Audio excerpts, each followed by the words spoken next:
Welcome to our final State of the Industry call of 2020. We are going to be launching this a little bit differently today and closing it out a little bit differently today. So prepare yourself for an action-packed State of the Industry with some additional speakers and presenters. So typically at this time, you have the amazing Chris Suarez leading you through some market stats. We transition to some incredible agent interviews, and we promised you both of those things today. However, we are going to close out 2020 with Chris anchoring us at the very end of our State of the Industry instead of launching it with us. So stay tuned for the very end as we close out 2020. So we are going to jump right into where are we? Now, typically we focus on our local market stats. However, as we close out 2020, we wanted to take a different perspective of the year in review. And one of the opportunities that our top market center leaders have is to join Gary Keller on a mastermind. And so I have invited Ms. Katie Hardman, our team leader, CEO of Keller Williams Realty Professionals, who got to spend 4 or 5 hours with Gary this past week as he went through the economic review. So I'm going to turn it over to Katie to tell us a little bit more about her biggest ahas, what she learned from Gary Keller, and kind of tell us what is going on with our economy throughout the United States. Awesome. Thank you. Longtime listener, first time caller. I've been on State of the Industry all year. And so it's fun and I'm honored to be speaking on the call today. And where I wanted to come from with this presentation is every month we look at the local numbers, which this year has been super important as we need to make right now decisions, which is how I think about local numbers. It helps us make right now decisions. Yet when we're finishing out the year and we're thinking a little bit more long term, maybe doing our business plans for 2021 and thinking past the week or the month, but to the year or the 5 years, it's good to look on a macro scale of what's going on in our economy, what's going on in our industry. And Gary does this every month in a mastermind with Leslie and I and some other top leaders. And so I thought it'd be fun to bring this to this group so that we could all be on the same page in making decisions for 2021. So let's get started with talking about, and I said we're going to take a macro look at long-term decision-making, and yet this first slide is on COVID daily cases, which is ironic, yet the theme of this presentation is perspective. And this gives perspective on where we've been this year, week over week, up until November. Yet it gives perspective on, I think we can all agree that our theme this year has been pivot, right? Like we've pivoted with quarantines, we've pivoted with changes in our business, we've pivoted with changes in our industry. And this gives perspective to, we are at the highest daily cases that we've seen all year. And so Gary's perspective on this slide was that 2021 is going to be the same. It's going to be a year of pivot. 2022 will be the year of clawing our way out. And then 2023 is when we'll finally see some positive, start to feel positive and to feel some sense of normal. He said it may happen faster than that. And if so, awesome. Yet plan for another year of pivot and then starting to make our way out of that pivot. Leslie, anything you'd add to this slide? No, I think it was great. And Katie, you hit it right on the head. The quote that he said that really struck my heart was 2020, we got whacked. 2021 is the pivot year, or where we start to see viable solutions show up. And I love that, right? And then 2022, we claw our way out. Should solutions become mainstream in 2023? Some semblance of normalcy. And when that hit me, I was like, wow. Like we need to really think about our mindsets and how we are approaching the coming years, because this isn't going to go away on January 1st. And we need to brace ourselves, our businesses, our finances for the next couple years. Yep, absolutely. Okay, so let's dive into some of the macro numbers starting with unemployment. And Gary said that there's three numbers that we need to be looking at when it comes to gaining perspective and making decisions. The first one being unemployment, the second one being GDP, and then the third being inflation. So we'll go through all three of those, but starting with unemployment, the number we're looking for, or a healthy market, is 6% or less. So on the left, you'll see the purple graph is this year, and then the blue graph is the Great Recession. So if we start with the Great Recession, December of 2007, we were at 5% unemployment, which is a healthy market. Yet by the time we get to 2009, and how many of you guys have been in the industry this long? I know you guys can't actually raise your hand, but put it in the chat if you've been in the industry. I started in 2009 and we were at 10% unemployment. And the thing to notice about this slide, or this graph specifically, is how long it took to go from 10% to 7.5%, which 7.5% is still an unhealthy number. It took 3 years to get to that number. It was one of the longest recoveries from a recession in history. So then if we look at this year, we started at 3.5%, which is virtually everyone is employed, which is a great market, right? And then just a few months later, we get to 14.7%, which is on the cusp of not a recession, but a depression.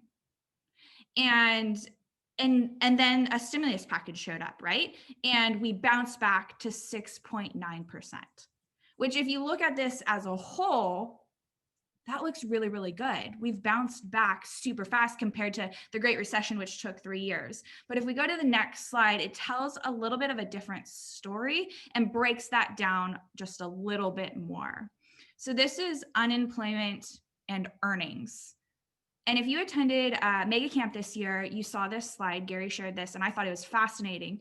So this is the same slide with updated numbers, but what you're looking at is unemployment compared to weekly earnings in that industry or that sector. So the 30,000-foot view of this graph says that the people who make the least money on a weekly basis have the most unemployment. And the people who make the most money have the least unemployment, or are virtually unaffected by what's happened this year.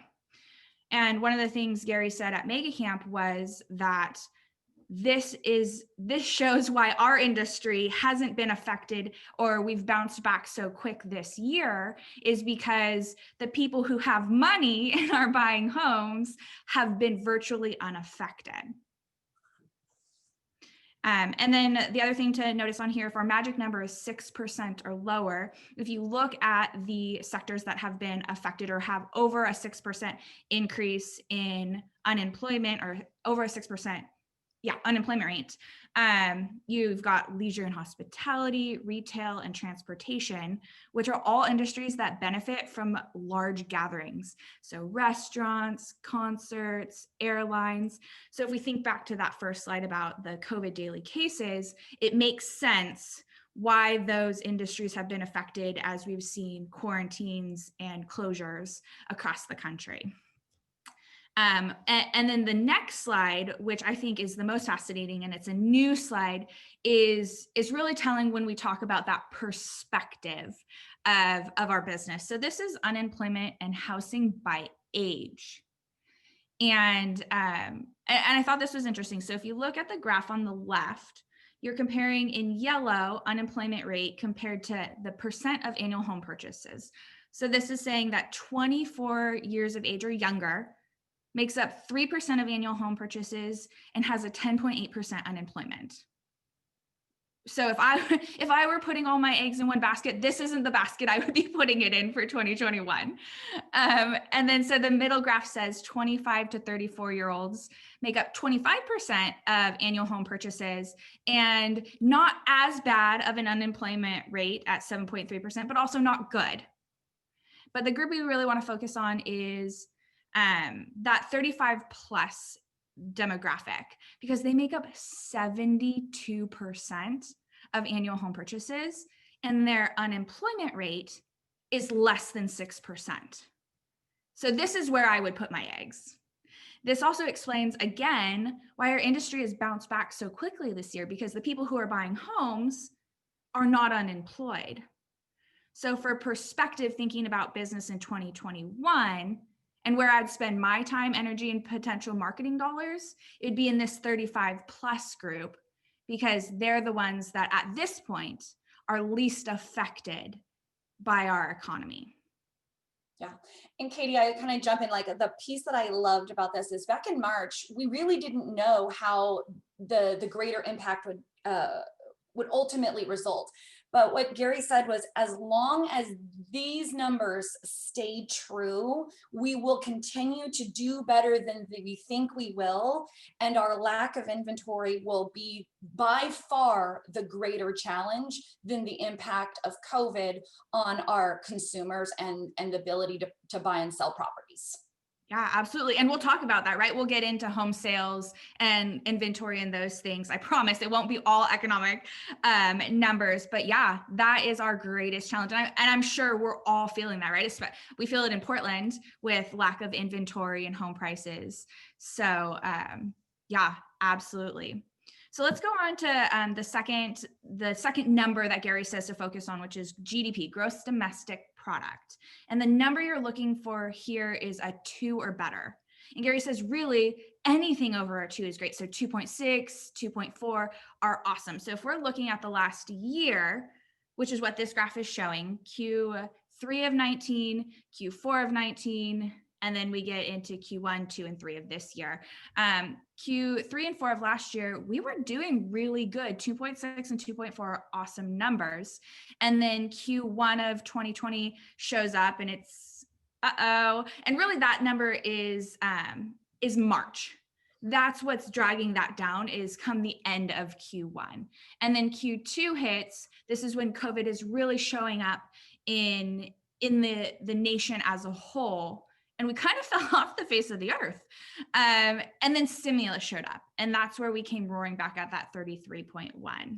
And then if we take this out to an annual perspective on the next slide, it gives a little bit more perspective. So this is a 31-year analysis. So from 89 to 2020, which is 31 years, we have the lowest GDP we've had in 31 years.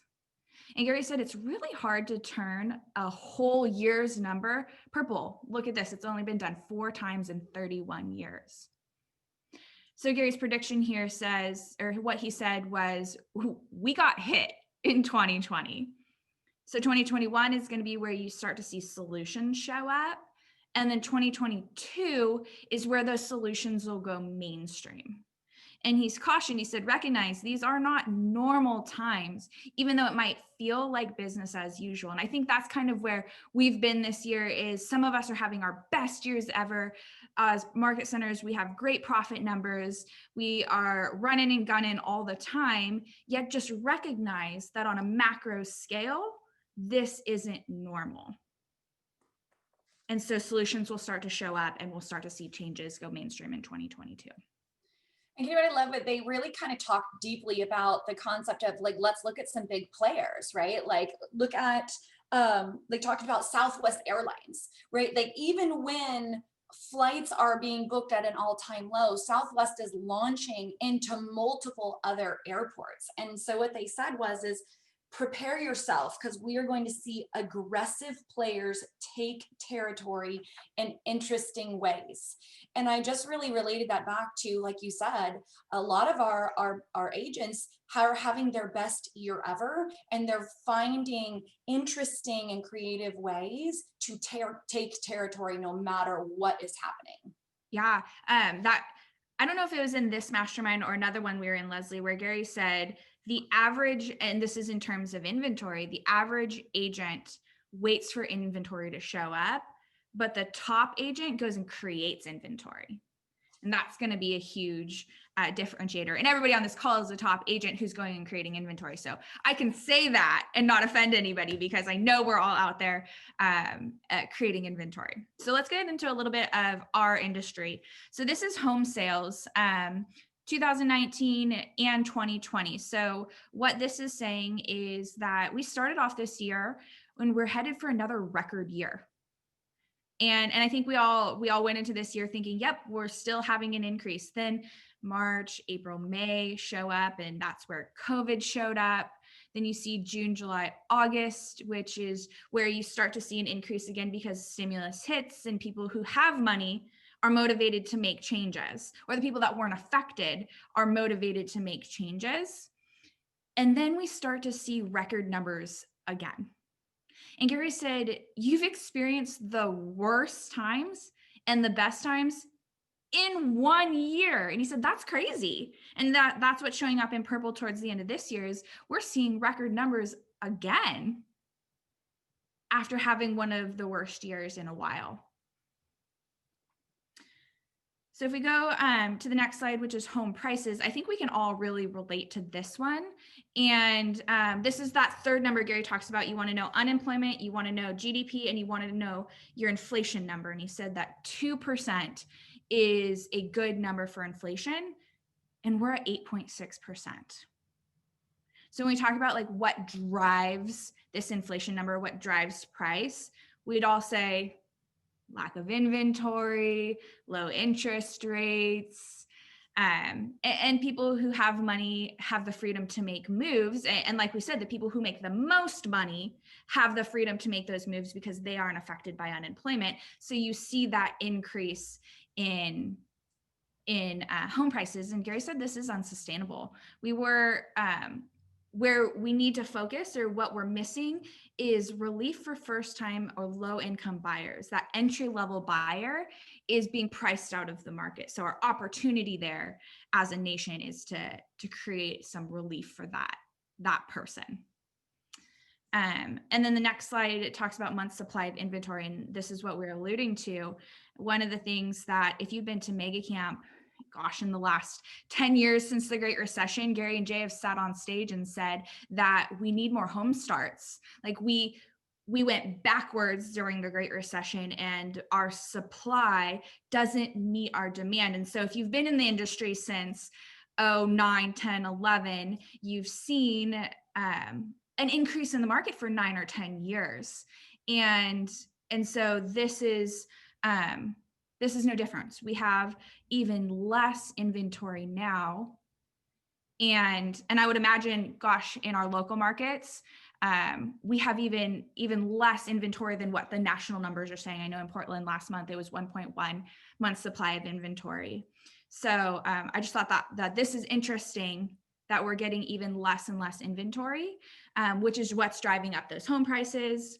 And Gary gave a stat at Mega Camp that I thought was worth repeating here. And he said from 1999 to 2016, so 17 years, we only saw 4 months with 4 months or less of inventory. 4 months with 4 months or less of inventory. And look at this. So he went on to say from 2017 to now, or to Mega Camp. So 20 months of the last 43 months, we've had 4 months or less of inventory. So that might be the new normal, right? Where we used to say 6 months was a balanced market. The new normal might be 4 months, but yeah, we're half of that. So perspective for 2020, like Leslie was saying, is focus on listings. That's our biggest opportunity, is focus on listings. Followed by the second biggest opportunity, what he said was the biggest skill, was how well you can get your buyer's offer accepted in a multi-offer situation. Absolutely. Both sides of the spectrum, buyers and sellers. So let's wrap up with loan delinquency. So just real quick on this slide, Gary said that a typical or a normal number for loan delinquencies is 1%. And so we're seeing up until May, we were right on track with that normal number. And now we're seeing a little bit higher than normal numbers as far as loan delinquency. And at the Great Recession, loan delinquency got up as high as 9.5%. And that was because more higher income people were unemployed. and 50% of home sales were distressed. So the difference now between then is that people have equity in their homes. So the biggest opportunity is between now and April, when people are looking at if they need to sell, that we are having meaningful conversations with your sphere about if they should consider selling or not, and that it may be worth selling before getting to short sale or foreclosure to take advantage of this awesome market. So that's all I got. That's all I got. So I got a couple questions and that may be able to help. Looks like the chat box is going. They said, did Gary have any insight or projection into rates? We had some responses to that. Did he address that at all in his conversations? He didn't address it this time, and he said that he's made predictions in the past. In previous masterminds, he said he's made predictions in the past, and, and he's been waiting for them to come true. So he's just, all bets are off the table right now because it's not normal. So he didn't make any specific predictions about interest rates. The one prediction he did make, which I thought was really interesting, is that if all trends continue to go the way they are, that his prediction is that December, January, and February are going to be far better than we usually see historically. So that kind of tells you how he's expecting us to continue to launch into 2021. Absolutely. Yep. Prepare for a good Q1. And at the end of the day, this is what he left with. It does not matter. We are going to succeed anyway. Good luck to everyone else. We are better because we're having this conversation together. And so I hope that we use this information to plan for a great 2021. Awesome. Well, Katie, thank you so much for bringing us perspective, a look back at a fascinating 2020, and as we prepare to 2021 with a new perspective. One of the things that we're going to talk about that will apply to our agent interviews today is he was also wearing a shirt for the mastermind that I loved. So I'm going to tell you the quote that was on his shirt that day, which is if you're not reimagining your business, someone else is. So hopefully you will take this information, apply it to your 2021 business plans and how you continue to service our clients and build your business in 2021. All right, you guys, so we are going to make some transitions. We're going to make some announcements because we have some celebration to happen. We wanted to make sure that everybody has the update on the fourth quarter takeover contest, which, as Gary said, all focus on listings and increasing that inventory. We will want to announce our November winners as well as our special drawing. So, and as the chat box is going, yes, absolutely, you guys, we will include all of these slides from Gary Keller in our wrap-up email. So please watch for that at the end of the day. So fourth quarter takeover results, a huge congratulations for our leaderboard. We have a 7-way tie in the rookie category with 1 listing apiece. In our solo broker category, we have Jim Kavanaugh out of Sunset Corridor with 8 total listings. Team category, congratulations to Ben Mondragon out of Eugene with 9 listings. And then, of course, our group category, throwing down those big players, making big moves with a 2-way tie with 19 listings apiece. The Benson Broker Group out of Capital City and the Rutledge Property Group out of Southern Oregon. So huge congratulations to everyone. As a reminder, these were the results as of last Friday's numbers when we shared them. We will be updating those every Friday on our network email. So watch for those results and check out the leaderboard. Now, in this competition, everybody wins. Our clients win because we have more inventory. We are taking more market share, but we also want to make sure that everybody, no matter where you are at in your business, get a chance to participate in this competition. And every month we randomly select an agent out of the pool who has taken a listing. And the month of November, our special award goes to the Coble Realty Group with Tyler and Michelle Coble out of KWRP. Congratulations, your monthly raffle drawing, you have received $200 to use towards Command Facebook ads. So huge congratulations to you guys. Okay, now we are going to start talking to two incredible agents in our network that have thrown down some pretty impressive years. And what I love about these two individuals is they're just great agents and great people. But as Katie and I were preparing for this call, we were really reflecting back on our mission here at the Experience Brokerage Network, which is to create an environment where brokers at all levels can build an experiential business and life that they design and we support. We had a big conversation this morning about perspective. And the perspective that I'm excited to bring to you with these two agents is we are going to interview two incredible agents running very different businesses who took a very different approach and plan and perspective into 2020. And we're going to talk to them about what that looked like on January 1 of 2020 and how that has played out over the course of the year. So I would like to welcome to the call from KW Eugene Springfield. Darren, are you on the call with us right now? Yeah, you sure am. Yay, there you are. All right, you ready for us? Sure.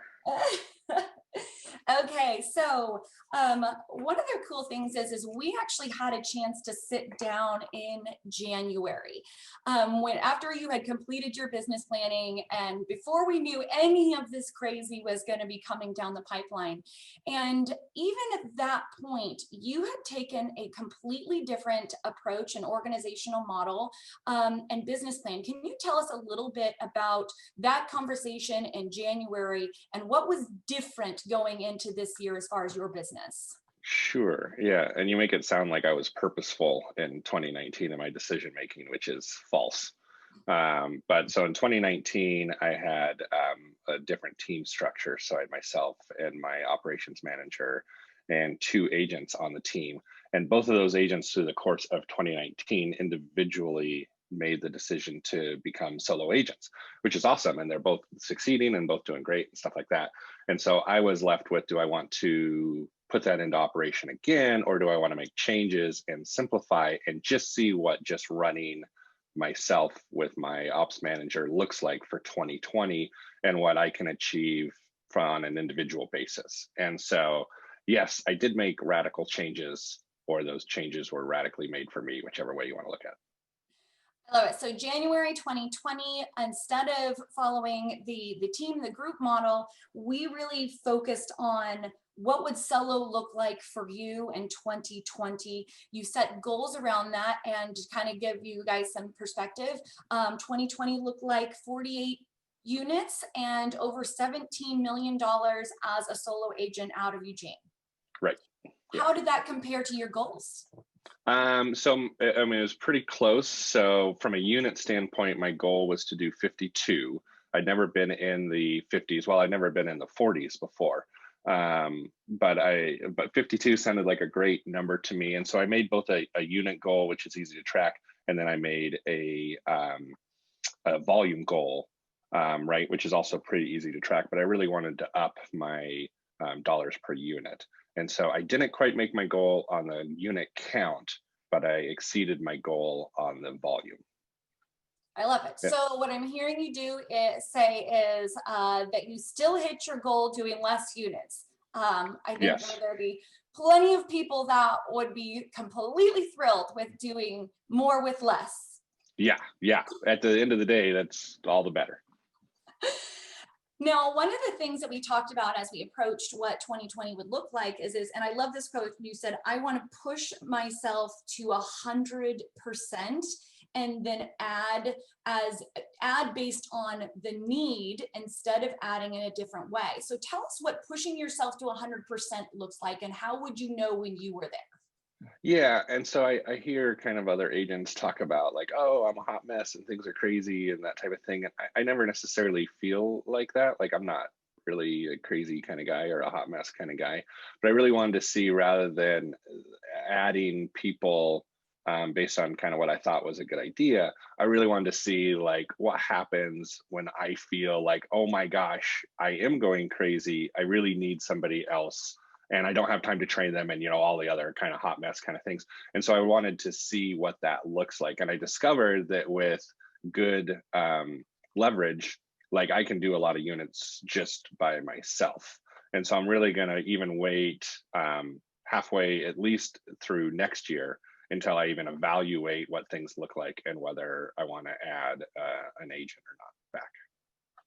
I love it. And the other piece that you said was focus on the activities, right? Which I think is fantastic, because we're going to talk about that. Because when I asked you to be our speaker today, your response to me was, well, Leslie, that's my lead generation time, which I respect. So tell me a little bit about what that and we appreciate you taking some time away from that to share with our entire network today. So tell us a little bit about what that intense focus on activity looked like for you. Yeah, I really wanted to, I mean, there's very few things you can control like in this industry. And one thing you can control is the number of leads you have coming in, right? And that's activity based. And so like, I feel like if I'm trying to get control in my life, the one thing I can guarantee is what I do with my time in the morning, especially, which is when I try to do my lead generation. And it's just, if I can focus on how many leads I have coming in, I really feel like everything else will fall into place and make it so that my focus is on what I can actually control, which is my activity, right? I can't control if people terminate. I can't control if COVID. I can't control if the offer that I'm writing is competing against 12 other offers like I did yesterday, but I can control like what I do every day. And you really focused on those leads, right? So where were you pulling those leads and where were you directing that activity to? Yeah, so I really wanted to stay in touch with my sphere a lot, especially with everything that's going on, in Oregon and I mean, everywhere. And so, I mean, it sounds bad, but there's a built-in excuse to really just like talk to people on a constant basis, right? Because you have a default agenda, right? You have a default thing to talk about. And so that's what I tried to do, is really concentrate on the number of calls that I made and talking to people in my sphere and my past clients and that type of activity and staying. I loved when Chris said, and kind of changed my mindset a little bit, instead of saying socially distant, right? Which really doesn't make that much sense, to change it to physically distant. So I just looked at like, what are the things that I can actually still do despite COVID, and really focused on like, what can I actually do, rather than, oh, I can't do anything, I can't go see my people and blah, blah, blah. Like, okay, but what can I do? Which you can do most of what you normally do. So I love that. And in our conversations, and I like really hit home, and I've used this actually since we've had the conversation, which is you said, I focused on what was staying the same, because when you made the list of what you couldn't do, the list really wasn't that short. right, yeah, like I couldn't go have a beer with a buddy, but like I could talk to the buddy, or I could reach out to these people, or I can do videos. And I mean, there's so much that you can, and actually it's kind of funny, but you can do those things actually quite a bit faster virtually than you can do them physically. So that was kind of cool. So here we are, December 2020. Your goal was to go back basically to basics, to focus on what you can do, implement those systems and models, and push yourself to 100% before we added another member to the team. So are we there? What does Q1 of 2021 look like? Yeah, so we are kind of there. I did choose to hire somebody else that will start in Q1, but I hired another admin, because I really want to take myself and that business to my 100%. And I think another admin that's really focused on lead gen and marketing and my 36 touch, et cetera, and my database, like I want to hit that activity hard. And they know their entire job is to make me do what I'm supposed to do and generate leads. And so as soon as that is up and running, my goal for 2021 is to be in the mid 60s to 70 transactions. Once again, I'm more focused on volume than I am on number of transactions. But then I'll look at, like, once I feel like I'm actually 100%, like my hair's falling out or on fire or whatever people say, then I'll look at whether I want to build any more. But in the meantime, I wanted to bring in somebody that can really push me to where I want to go. I love it. And Darren, and I thank you so much for sharing the story, because honestly, it is a story that we're having a lot throughout the network as agents are re-looking at the way they've done business, what has worked this year, trimming back what isn't working, letting go of a preconceived notion of how we should grow, and really focusing on the business, the clients, and the profitability. So huge congratulations on an incredible 2020. Thanks. Yeah, it was good. It was scary really taking that other step to bring in another admin, and I really had to quantify that risk versus the potential reward. And I looked at the potential ROI and said, hey, it's worth a 6-month risk, to pay this person a salary to see if they, to see if it's successful and they push me where I want to go. And you'll be doing it with a strong foundation. We have to say that the height of your empire is determined by the strength of your foundation. So I'm excited to see where you go in 2021 with an incredible foundation. So thanks, I'm excited. Huge congrats. Thank you, Darren. We are going to bring our second speaker on the call today. And I'm actually going to turn it over back to the amazing Katie Hardman to introduce her incredible agent from KWRP. Katie, are you with us? I am here and I am excited. So thank you for letting me come back. This is now twice, so second time caller. And I'm super excited to have this conversation for perspective, right? Like we talked about perspective. And so now on the opposite end of the spectrum, we have one of our top agents, Rick Sadel, who leads a team who's going to close 145 units and 60 million this year. And Rick, tell me if I've got this right. You have 12 agents, 2 admin, 2 VAs, 3 ISAs, plus you and Carolyn who run the team. Is that accurate? That's about, I think it may be 11 agents, but yeah, it's somewhere in there. Well, I just added myself to the team, so there you go. 5 of those agents have been with us less than 6 months. One's been with us a year and one's been with us a year and a half. So the bulk of the production was done by our core that have been with us between, 5 and 11 years. Was probably like 4 or 5 agents. So I'm glad you brought that up, because one of the questions I want to ask is, as we were talking about where we started the year, what we thought the year was going to look like, what your team looks like today is not what it looked like on January 1st, correct? That's correct. In fact, I think 5 of my agents, or maybe 6 of my agents, have never met physically the other agents on the team. Thinking back to the beginning of the year, that sounds crazy to think you've never met in person. Right. And so one of the things Gary has said this year is that we need to be virtually based, physically enhanced. And this is something that your team started to do prior to COVID hitting, is you've kind of created an atmosphere where you didn't have to be physically based. And was that intentional, or was that just you weren't forecasting a quarantine or a pandemic yet? You were setting yourself up for success anyways. Yeah, it was intentional, but of course, yeah, we didn't know anything about the pandemic. I think what the pandemic has done is fast forwarded us all by 5 years anyways. I think I heard Gary say that, right? So in 2019, we decided, I was feeling like, with downward pressure on commissions, that the whole brick and mortar brokerage model maybe not be, at least in its current iteration, right, may not be something that's going to go into the future. I feel like the cost of physical locations and the duplication of positions of DOFIs and all that stuff, right, was gonna eventually change. And so we went with semi-hybrid virtual is what I was calling it then in 2019. We started on Zoom meeting for scripts 3 days a week, and we would meet in the office 2 days a week to lead generate together. So when the pandemic hit, we just went, okay, well now we're 5 days a week instead of 3 days a week.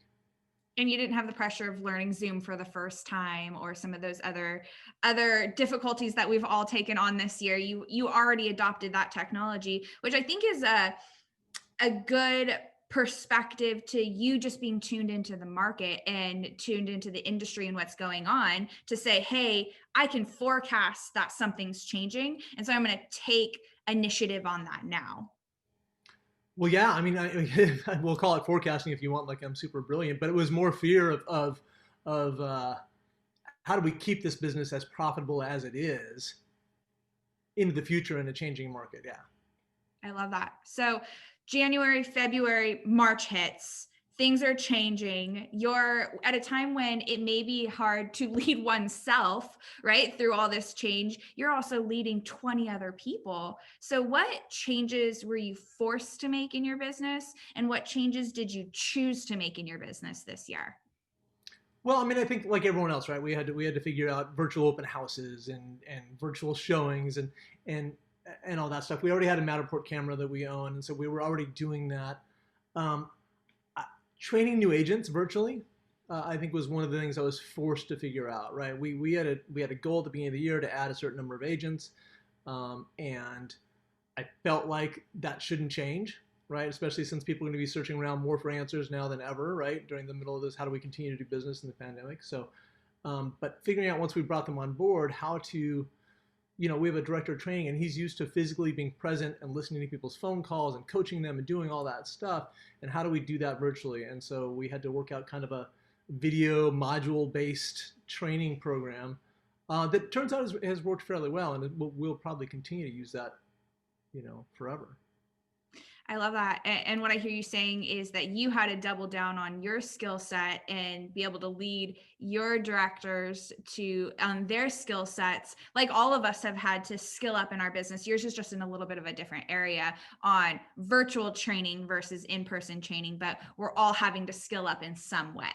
Oh, absolutely. Yeah. I think and the other change I had to make was that I just, as our businesses grow, we let our expenses balloon, right? So I went and cut everything that I felt like was dispensable and that didn't produce income. So I think that was the other change that I was forced to make. And again, I'll continue to do that. That was a conversation I remember we had back in March about cutting expenses and looking at every little expense. So I'm going to put you on the spot for a second and say your units were up, your volume was up, your GCI was up. Was your profit up this year? Significantly, yeah. What would you attribute that to, lowering your expenses, or what would you attribute profit being up to? So I cut every expense that didn't return at least a 3 times ROI, right? So that's my new bar, right? And I'm not going to accept 2 times ROI, and basically most of my lead sources should be at 4 times ROI.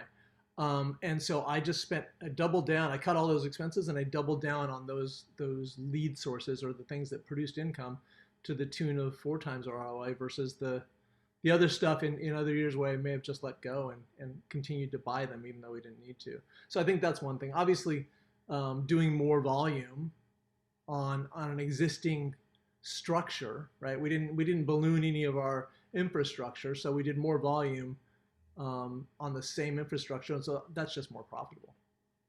So what, just for everybody who's listening and thinking, okay, what lead generation sources are working? What were those ones that you doubled down on or are giving you a 4 times ROI? So I hate to say it, but Zillow it turned out to be one of our better ones, and we do some very specific Google AdWords advertising, and we brought on another ISA, a virtual ISA. He's in a different country. And had him just work on FSBOs and expireds really hard because we knew that listings were where we needed to spend our money. So those things. I love that. So is there anything that you started doing this year that maybe you didn't expect, or maybe has pivoted, or maybe has changed, that you think you'll continue to do into 2021 in the future? Yeah, Zoom consults are going to be a permanent part of our business. I'll tell you, we have, because we don't work with buyers unless they sign a buyer agency agreement. It's just a rule that we have on our team. We haven't for years. But Zoom buyer consults, there's a higher show rate. If you get get a signature, you get it there on, in person, so to speak, virtually, right? So we have a higher conversion rate in our Zoom buyer consults. We have both people show up. And it's just an amazing thing. And because everyone else in the world now has adopted Zoom and that technology, we were all, like I said, fast forward 5 years, right? All the people, even my parents now, order groceries from online, and they're 90. So that technology adoption by the general public means we can have, 5 buyer consults in a day, sign 5 buyers right there physically with them online and not ever have to leave the office. So I think Zoom buyer consults especially, and listing consults we're doing successfully to a large degree too. So it's just time saving. The word that kept coming up when you're saying that is efficiency. Like you've found efficiencies in this year that there's no reason to go back to being less efficient next year in the future. Yeah, it's the unintended gift of this whole pandemic. Yeah, absolutely. I love that. So last question, what are you like looking into 2021? What's next for you or your team or your business? Well, this year was meant to be a year of growth for us. Like that was my goal. This wasn't our highest year in production. We've had higher. Last year was kind of a rebuilding year, and this year was intended for growth. And so, like I said, we added whatever it was, 6 or 7 agents, and next year we continue to do the same. We're gonna add at least 10 more agents, and our production goal will be closer to 290 million. So I would just growth. I want to keep stepping further and further away from getting the job back. You know what I mean? Yes, it's no fun to go backwards. I think we've talked about that in the past. So just moving forward and increasing your business. I love that. Thank you, Rick, for coming on and sharing and being willing to open up the curtain and tell us about your business. I appreciate you. Will you put in the chat if somebody wants to reach you or has questions, your phone number, your email, how they can best reach you? Absolutely. Yeah. Awesome. Thank you. And now we get to wrap up with our fearless leader, Chris Suarez. I think he's on the call, right, Leslie? He is on the call now, coming in remote, and awesome. Thanks, Rick and Darren, too. If you guys could both drop your contact information into the chat box so people know how to reach you and in your locations, that would be fantastic. And Chris, you are here to close out 2020 for us on our final State of the Industry call. So I'm going to turn it over to you as our anchor, and take it away. Awesome. Well, I appreciate the opportunity. One of the things that we're going to talk about as we wrap up 2020 is the last thing that Rick said, and he used the word growth, which has been just a history of his business over the years. This morning on my run, it was pouring rain, but I was listening to an interview with Ray Dalio, and he said most people remember the beginning and the end. You'll remember how you started the year and how you finished the year. But then he said, Gary Ryan Blair said once that many will start fast, few will finish strong.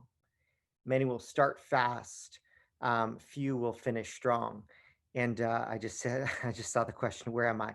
I'm actually up in Bellingham right now. So just in Bellingham for a few days for some business meetings. But on your screen, when Leslie asked me to share maybe some of my biggest takeaways from 2020, I told her, well, that's too big of a question. It's overwhelming. I can't really think about that at the moment. But what I can share with you are two infographics that were probably the most influential for me.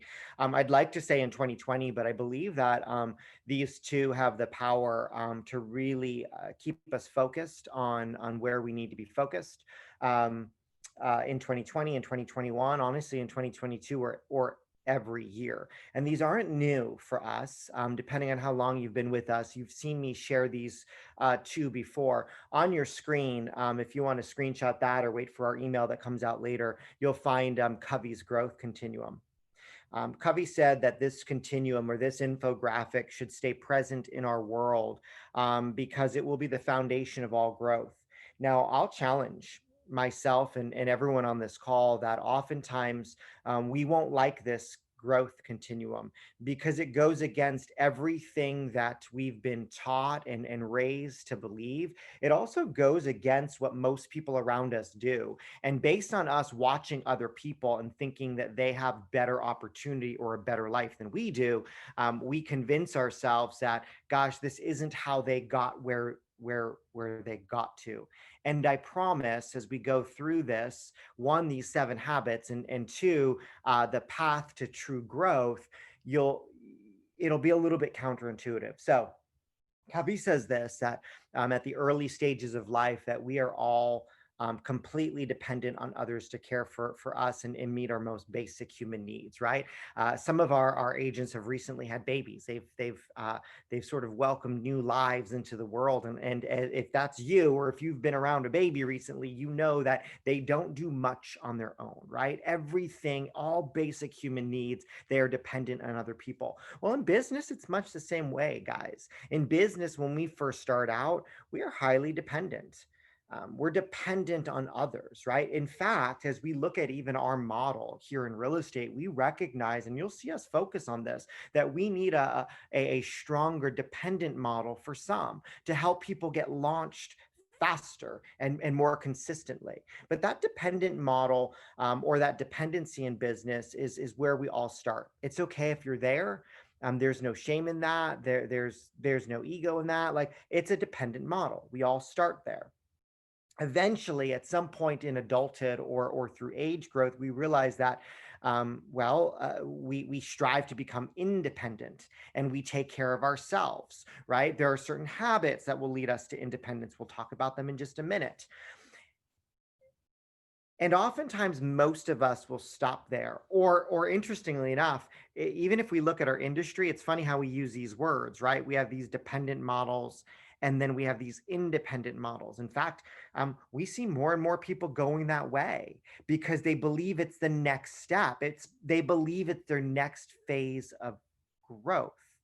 However, Covey says, and I believe that, well, then we'll miss one phase. Or actually, sometimes it's ego that pushes us into independence, and we stop, and we don't get to interdependence. Covey says that eventually, at some place in our adulthood, we will realize that we actually do need others, and actually they need us, and that makes a very interdependent relationship. Our brokerage model is interdependent, right? We want to provide things that agents need, right? But we also realize that we need agents to survive and to live and to grow as well, right? We are interdependent beings. Now, Covey says, well, there are these habits that sort of weave along this circle or this path. If you look at from moving from dependence to independence, there are only three things really that we need to focus on. Habit number one is being proactive, right? Which is another way of saying, hey, I'm going to be accountable to doing certain things. I'm going to take action, right? I'm going to be dependent, but I'm going to take action. The second habit is beginning with the end in mind, which is ultimately, I'm going to have a vision of growth. I'm going to have this vision of becoming independent. I'm clear as to what I need to do, what I need to learn, what I need to execute on, such that I'm on my way to taking care of myself. Habit number three is putting first things first. That's really strategic planning.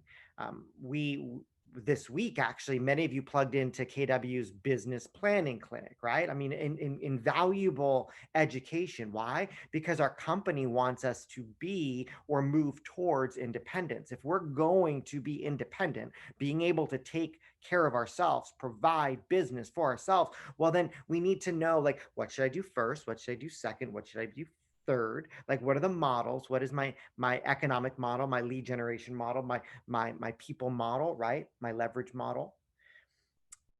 Those are the first three habits. And if we execute on those three habits, we will achieve this private victory in and of itself, right? For ourselves. And private victory means, hey, we are independent now. Like, we can take care of ourselves. Now, we have achieved independence. Many of us will say, okay, well, gosh, well, then I should go out on my own, or maybe I don't need a team, or maybe, like, I should start a new company. But Covey says the next phase of real growth and the growth continuum is interdependence. Well, how do we gain interdependence? Right? Look at habit 4, 5, and 6. We have to believe that business is about creating great partnerships, is creating a win-win for other people. Business is about, and growth is about, seeking first to understand. Now, we use that to avoid conflict, right? Or even resolve conflict. But Covey's seek first to understand, then to be understood is about learning, is about collaborating, right? You'll see us continue to roll out digital collaboration. Because why? Well, we have to understand how different people think and how different people are doing things, right? Our Wednesday calls here were about like, let's talk to different agents and how they think and how they're doing things. Like that is part of seeking first to understand, then to be understood. And habit 6 was synergize. Like how do we gain synergy? How do we collaborate with others? That is true interdependence. That's true growth. The industry doesn't want to tell us that. And yet Covey says, then that allows us to get to habit 7, which is sharpening the saw, continuing to get better and better and better at what we do. Now, while independence is necessary, it's a terrible resting place. Many people ask me about that in my world. And as you guys know, I don't own a business on my own. Every single business right now that I am part of, I am interdependent. I have partnerships in them. Oftentimes, I was afraid of partnership early because maybe it was ego. Maybe it was like, oh, I think I could do this better. Or gosh, I don't want to rely on other people. And that's a weakness. I realized that I was driving to be independent instead of moving to interdependence. There's humility in interdependence. There's humility in realizing like, hey, I can't do this on my own. I do want to partner here. And that's a part of the growth continuum. Interestingly enough, not to get too deep, it's also a necessary part of reaching and meeting human basic needs. If we can move to the next slide, Leslie, just briefly. On the slide in front of you, you'll see Maslow's hierarchy of needs. And interestingly enough, guys, I believe the first 4 is where our industry gets messy. The first 4 are what Maslow called deficiency needs. In other words, if we don't have them, we will do anything to go and find them. In fact, we'll make sometimes bad decisions on the path of trying to make sure that we're not deficiency in any one of these 4 needs. What are they? Physiological. That means you're just taken care of, right? That means I have my food, I have my water, I have my housing, my shelter. This is just meeting your basic human needs. The second one is safety, right? We feel safe. Now, for some, we don't feel unsafe where we're at, but we need security. Money brings security, guys, but so do people, right? Money brings security, but so do people. So safety needs is a deficiency. If you don't feel secure, you will go out anywhere to go and find it, oftentimes making poor decisions. Number 3 is belonging. Now, this has been a challenge for us. In fact, we have seen a lot of people sort of unplug, and they're unplugging for the purpose of going out and finding belongingness and what Maslow calls love. These are relationships and friends and feeling part of something. As an office within our work communities, that's important, guys. In fact, other brokerages or other models or other people will call agents, right? Our agents saying, gosh, like, well, come to our company and feel that belonging. Feeling wanted is important. We talked with our leadership about that. We want all of and every single one of our agents to realize that they're important to us. Why? Because that's a psychological, physiological deficiency need. We all need that. And if we don't have it, we'll go out and find it. The fourth one, and these are levels, right? Where first, we need our physical needs met. Second, we need our safety needs met. Third, we need our belongingness met. Our fourth, we need our esteem needs met. And these are feelings of accomplishment. Every single one of us needs to feel like we're valuable. Every single one of us needs to feel like we get esteem. Oftentimes I ask high performers, like, what drives you? And they're like, well, I don't know. I don't know. I have this something inside of me that, you know what? We all have that inside of us. That's esteem, right? We need to feel part of something. Interestingly enough, when we don't, we are at risk for people convincing us that if we come here or go there or show up here, that we will find esteem. Interestingly enough, go back. Interdependence oftentimes, if not done right, you literally went back. Interdependence, oftentimes, if we don't do that right, we will feel like we need to regress to independence. Why? Now go forward. because we're looking for esteem. We'll see that happen. I saw that happen to even some partners where they unplugged and they left and they said, gosh, I feel like I need to go independent or go out on my own. Why? Truly, that's typically that person looking for esteem needs, right? Prestige and feeling of accomplishment. The first four are deficiency. The first four are necessary. The first four are basic human needs. Even from a business perspective, I know if we don't help our agents meet their physiological needs, meet their safety needs, meet their belongingness needs, meet their esteem needs, well, then the fifth never matters, because the fifth is self-actualization. And that's when Maslow said that is us feeling we're achieving our full potential, including our creative activities. That is us feeling that we're continuing to grow. We know if we stop growing as a company, as a brokerage, if we stop developing others, if we stop helping our agents recognize that once they meet the four deficiency needs, that moving to that growth need is important, and that can happen here, well, we'll make different decisions. We'll go in different directions. We'll actually regress to go and capitalize on esteem needs. And each of us, including myself, I need to be careful that I don't regress, that I'm in a place where I'm constantly growing, right? Self, business, financial, the different pillars of my life. And so as Leslie said, and I know we're a few minutes late, but as Leslie said, hey, can you talk about what were your biggest takeaways from 2020?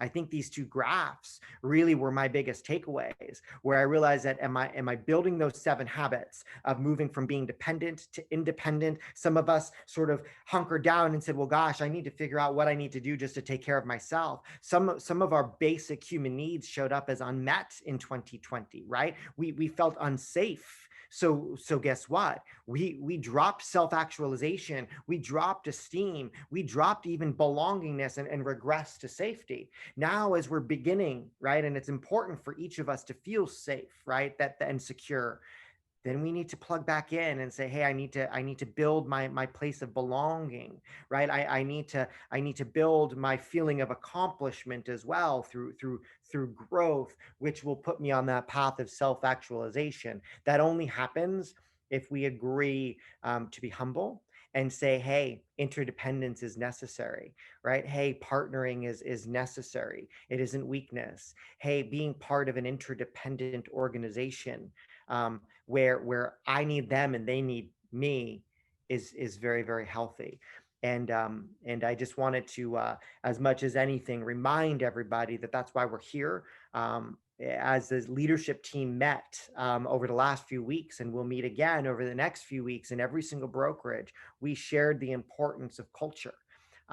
We talked about not technology and production and all these other things that actually we've had some of our biggest and best years in those things, but we talked about culture because it goes back to that hierarchy of needs. If we don't have these met, we will go out searching. And the last thing we want is for people to believe that they need to go somewhere else to find these basic human needs and then that growth need of interdependent self-actualization.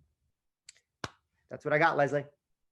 Awesome. Well, a huge thank you to you, Chris, for closing us out in 2020. Thank you to our panelists who joined us today. Thank you guys for trudging through 2020 and making it actually an incredible year.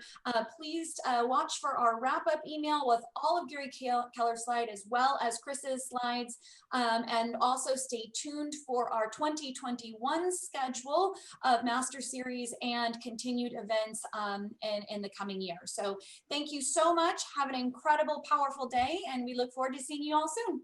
Thanks, guys.